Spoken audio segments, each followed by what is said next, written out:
세금이나 거래 비용 등에 대하여 정확히 예측하는 것은 자산관리 측면에서 반드시 필요합니다. 세후 현금 흐름을 기초로 수익률을 계산하기 때문이며, 세금을 고려하지 않고 투자했다가 낭패를 보는 경우를 많이 보셨듯이 세금과 관련된 내용은 고객분들이 매우 중요하게 생각하는 부분입니다.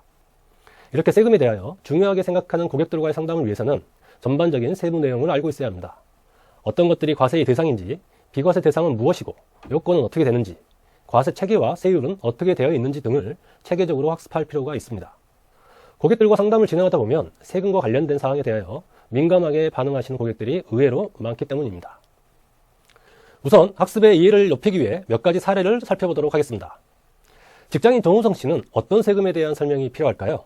직장이니까 근로소득에 대한 세금만 알고 있으면 될까요? 여러분의 생각은 어떻습니까? 사례 2번 한지미 씨 경우는 개인 사업을 하고 있습니다. 그런데 관심사항은 한 가지에 국한되어 있지 않아 보입니다. 마지막으로 20년 동안 법인을 운영한 대표이시지만 법인 운영을 잘못하고 있는 듯 보입니다. 과연 어떤 이야기가 대표이사의 관심을 끌 수 있을까요? 이처럼 우리가 만나는 고객은 일반적으로 하나의 세금만 고민하지는 않습니다. 복잡하게 연결되어 있는 경우가 많기에 단편적인 지식보다는 보다 세밀하게 연결되어 있는 맥락들을 정리할 수 있어야 합니다. 자, 그러기 위해선 세금의 기초부터 배워야 합니다. 세금은 크게 국세와 지방세로 나눌 수 있습니다. 그 중에 고객분들과 이야기되는 부분은 주로 국세 부분에 해당하는 내용들이며, 세금이 부과되는 원인을 파악하여 분류하면 훨씬 이해하기 쉽게 구분할 수 있습니다.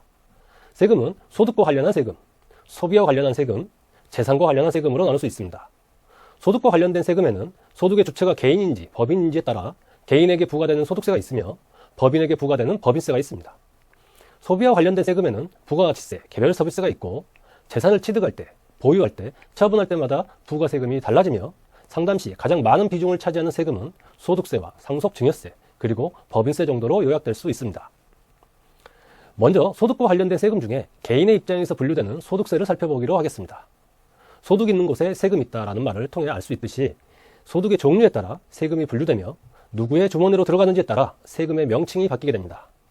개인의 주머니로 소득이 들어갈 때 과세되는 것이 바로 소득세입니다. 소득세라는 명칭 앞에는 개인이라는 단어가 괄호로 생략되어 있는 것입니다. 즉, 개인 소득세를 줄여 소득세라고 표현하게 됩니다. 우리나라의 소득세법 체계는 소득의 종류, 즉 근로에 따른 근로소득, 저축, 투자 등을 통해 발생하는 이자, 배당소득, 연금저축계좌에서 발생하는 연금소득, 그리고 강사례와 같은 기타 소득이 있으며 사업을 통해 발생하는 사업소득으로 구분합니다. 이렇게 개인의 주머니로 들어오는 소득은 매년 얼마만큼 들어왔는지 모든 소득을 합산하여 과세합니다. 이를 종합과세한다라고 표현하고 종합소득세라는 용어가 여기서 나오게 됩니다. 소득세의 부과 사유는 이런 종합과세 대상 소득 외에도 다양한데요. 종합소득세는 매년 연속적으로 개인의 주머니에 들어오는 돈들을 합산하여 세금을 부과하는 체계입니다.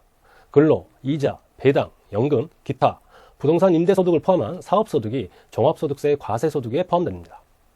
개인의 주머니에 들어오는 돈들에 대하여 꼬리표를 달고 그에 맞는 과세 체계에 맞게 소득금액을 산정한 후에 이런 소득금액들을 전부 합산하여 과세하게 됩니다. 이처럼 다 합산하여 과세하는 종합소득세 말고도 개인의 주머니에 들어오는 소득은 두 가지가 더 있습니다. 양도소득과 퇴직소득이 있는데요. 이 두 가지 소득은 매일, 매달, 매년 발생하는 것이 아니라 부동산을 처분했을 때, 그리고 퇴직을 했을 때 발생하게 되는 소득입니다. 어떻게 보면 긴 시간 동안 발생하지 않고 있다가 하나의 사건을 통해 발생하는 세금이기 때문에 매일, 매달, 매년 발생하는 소득들과 합산해서 과세를 하기에는 형평이 맞지 않는 점이 있습니다. 세금의 형평성을 위해 따로 분류해서 과세를 하는 것이죠. 이처럼 따로 분류해서 과세하는 것을 분류과세한다라고 표현합니다.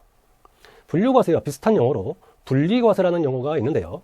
분리과세는 원래 종합해서 과세하는 종합소득에 포함되는 소득이지만 일정한 요건이 있을 때는 합산 과세하지 않고 따로 일정한 세율을 적용해서 분리해서 과세 종결할 수 있다는 의미입니다.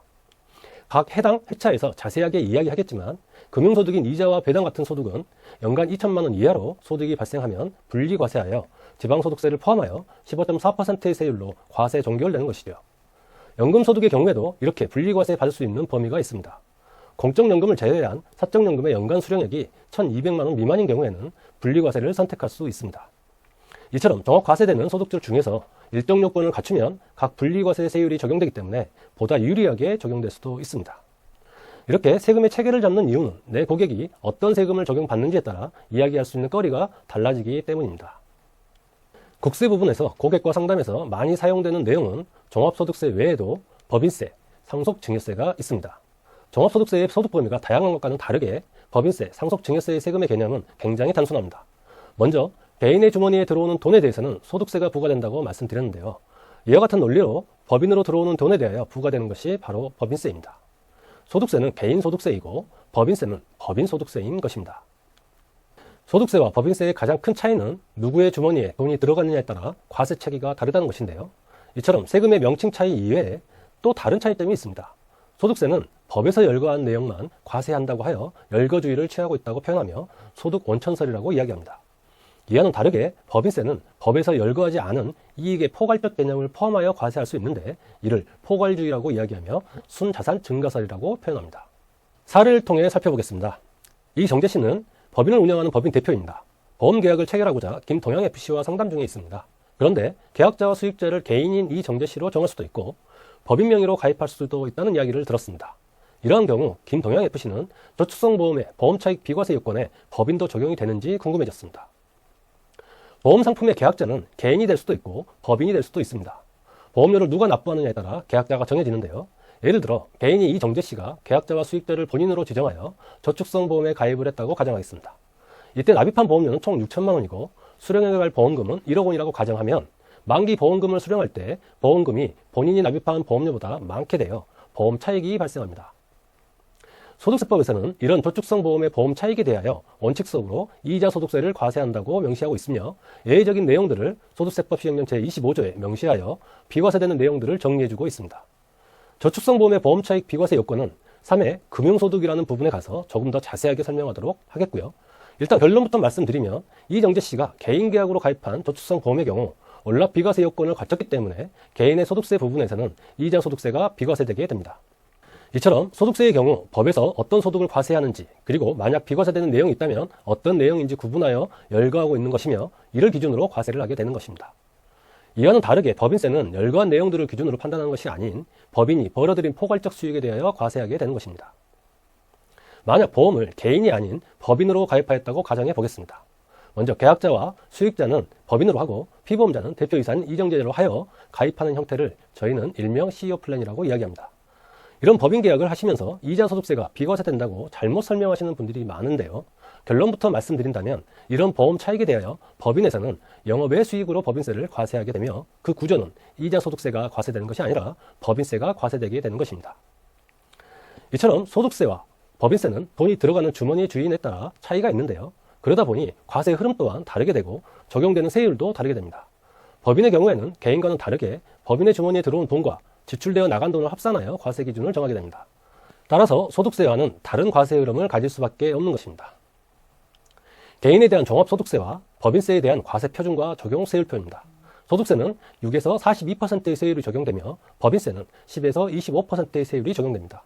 향후로도 계속 사용하시게 될 세율표인 만큼 꼭 참조하시길 당부드립니다. 자, 소득과 관련한 세금인 소득세와 법인세에 대하여 지금까지 설명드렸습니다. 이제 마지막으로 재산에 대하여 부과하는 세금들이 있습니다. 재산을 보유하고 있을 때 부과되는 보유세로 부동산과 관련하여 국세인 종합부동산세와 지방세인 재산세가 있으며 부동산 또는 주식을 처분할 때 부과되는 양도소득세가 있습니다. 이어 자산의 이전으로 인해 발생하는 상속 및 증여세가 있습니다. 상속 증여세는 다른 세금과는 다르게 자산의 이전이 일어나고 이벤트성 사건에 대하여 부과하는 세금이다 보니 과세 체계가 타 세금에 비해 수월하나 탈세 유혹도 많고 세율 또한 가장 높기 때문에 국세청에서 가장 주의 깊게 바라보는 세금이라 할 수 있겠습니다. 다시 앞의 사례로 돌아가서 살펴보기로 하겠습니다. 보시는 바와 같이 우리는 고객들의 현재 사항을 파악하는 영업 프로세스를 팩트파인딩이라고 합니다. 이런 일반적인 팩트파인딩을 통해서 우리는 고객이 어떤 궁금증이 있는지 예상할 수가 있고 또한 어떠한 니즈가 있는지 예측하고 상담의 방향성을 수립할 수 있습니다. 물론 처음 상담 시에는 즉각적인 대응이 힘들 수도 있습니다. 더불어 고객이 궁금해하는 사항을 그 자리에서 해결해주지 못할 수도 있습니다. 하지만 우리가 이런 지식들을 지속적이고 반복적으로 공부하여 기본을 충실하게 쌓아간다면 어느 순간 체계가 잡히게 되고 그 어떠한 질문을 받더라도 두려워하지 않게 될 것입니다. 사례 1의 정우석 씨 경우에는 근로소득자의 세금인 근로소득세와 이와 관련된 연말정산에 대한 팁을 줄 수도 있으며 전세금 수령 시 문제되는 자금 출처, 즉 증여세를 고민할 수도 있습니다. 그리고 사회초년생 및 맞벌이 부부의 자산관리 측면인 재무설계가 궁금할 수도 있겠죠. 사례 2의 경우 종합소득세와 부가가치세 그리고 다른 기타 세금들에 대한 궁금증 외에도 성실신고 대상자 및 법인 전환 등에 대한 궁금증도 많을 것입니다.